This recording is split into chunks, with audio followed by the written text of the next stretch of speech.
Olá, tudo bem? Seja muito bem-vindo ou muito bem-vinda a mais um vídeo do canal da Fiscal Training. Eu me chamo Dácio e hoje eu quero vir falar um pouquinho sobre um assunto muito importante para a constituição de empresas optantes pelo Simples Nacional e hipótese de exclusão de ofício. Então, são situações que nós temos que ter muito cuidado aí no dia a dia quando a gente lida com esse tipo de empresa. Mas antes, eu peço que você se inscreva aqui no canal, comenta, ativa o sininho das notificações e nos acompanhe para mais vídeos da área tributária. Bom, pessoal, o Simples Nacional é um regime tributário extremamente importante para nós dominarmos, visto que mais de 90% das empresas do Brasil são optantes pelo regime unificado, pelo regime simplificado. Porém, o Simples Nacional deixou de ser simples há muito tempo. E existem muitos detalhes que nós temos que nos atentar, principalmente na parte da Constituição, Eu não digo isso somente na Constituição, mas caso um dia você vá fazer um planejamento tributário para uma microempresa ou para uma empresa de pequeno porte, você tem que se ater a essas questões societárias. Por quê? Porque caso a sua empresa tenha alguma condição impeditiva, o Simples Nacional ele precisa ser descartado, certo? Eu vou trazer aqui duas hipóteses inicialmente que devem ser atentadas na hora de constituir uma empresa do Simples Nacional. Existe muita dúvida no dia a dia, é muito comum a gente ouvir pessoas perguntando se uma mesma pessoa física pode ser sócia de duas empresas optantes pelo Simples Nacional. E a resposta é sim, não existe vedação para você ter sociedade e participação em duas empresas do Simples. Mas um ponto que nós temos que nos atentar é que caso isso aconteça, o faturamento das duas empresas, ou das três, ou das quatro empresas, não pode ultrapassar o limite do faturamento do Simples Nacional, que é de 4,8 milhões. Então, caso aí venha a ultrapassar, as empresas acabam sendo excluídas do Simples Nacional. Então, é um ponto importante que você deve se atentar. Mas em relação à parte societária, não tem problema, E se a outra empresa for uma empresa optante pelo regime normal de tributação, lucro real ou lucro presumido, é possível também? Sim, pessoal, é possível também. E a regra é idêntica ao que eu acabei de falar, desde que o faturamento global não ultrapasse os 4,8 milhões. Mas essa regra, pessoal, ela só vale quando a pessoa física ela tiver participação em mais de 10% do capital social da empresa de regime normal de tributação. Então, caso a participação societária na empresa de regime normal for inferior a 10%, aí não cabe aí a regra de soma de faturamento. E daí não tem problema nenhum essa pessoa física ser sócia dessas duas empresas. Tudo bem? E agora, pessoal, quero falar de um caso bem problemático e muito comum no dia a dia de a gente visualizar. É a constituição de empresas por interpostas pessoas, O que seria isso?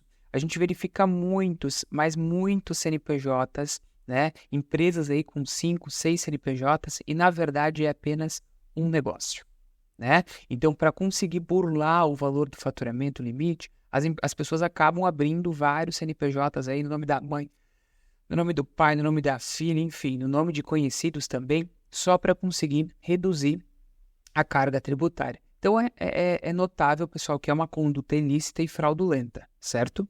E o ponto que eu quero alertá-los aqui, para sempre a gente apresentar para o nosso cliente ou você que é empreendedor e está com dúvidas em relação a isso, qual é o risco que isso pode me gerar? Qual é o risco de eu constituir várias empresas por interpostas pessoas, E acabar não atendendo aí o regramento da legislação. Então, eu vou abrir aqui para vocês, direto na fonte, que é importante, direto na lei, Na Lei Complementar 123 de 2006, que é a lei aí que versa sobre o Simples Nacional. Então, quando a gente entra aqui na lei e seleciona, a palavra, dá um Ctrl F aí e procura interpostas. Lá no artigo 29 da Lei Complementar, nós temos a previsão de exclusão de ofício, pessoal, que é quando a Receita Federal exclui você do regime simplificado, Então, a exclusão de ofício das empresas do Simples dar-se-á quando a sua constituição ocorrer por interpostas pessoas, Então, quando a Receita identifica que é um negócio só, mas que possui vários CNPJs. E qual é o reflexo disso?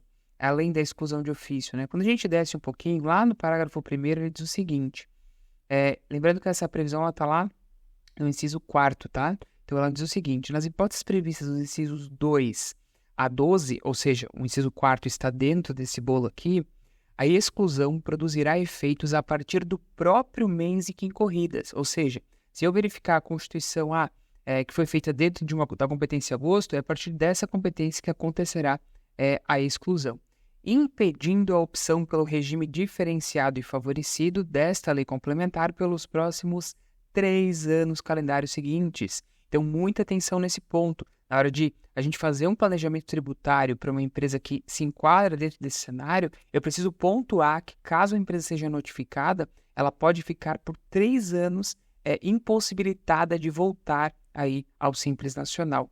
Mas, para a gente finalizar, observem o que diz o parágrafo 2º.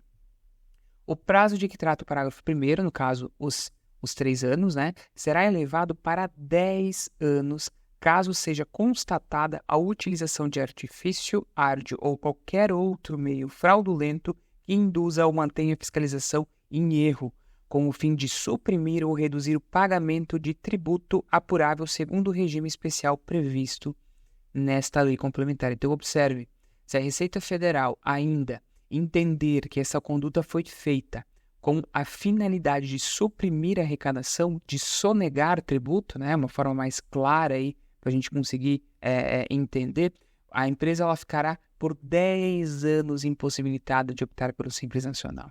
Então, observe o quanto é impactante tomar essa decisão e o quanto de risco que o empresário tem fazendo esse tipo de procedimento. Então, olha como é importante a gente ter esse viés societário também, da parte da Constituição, na hora de promover um planejamento tributário para as empresas do Simples Nacional. Tudo bem, pessoal? Esse foi o conteúdo de hoje. Espero que ele tenha contribuído com o seu conhecimento. Nos siga também lá no Instagram, em @fiscaltraining. Não esquece de deixar o seu like aqui, o seu comentário, compartilhe aí com seus amigos da área e muito obrigado por ter visto até o final e eu te vejo no próximo vídeo.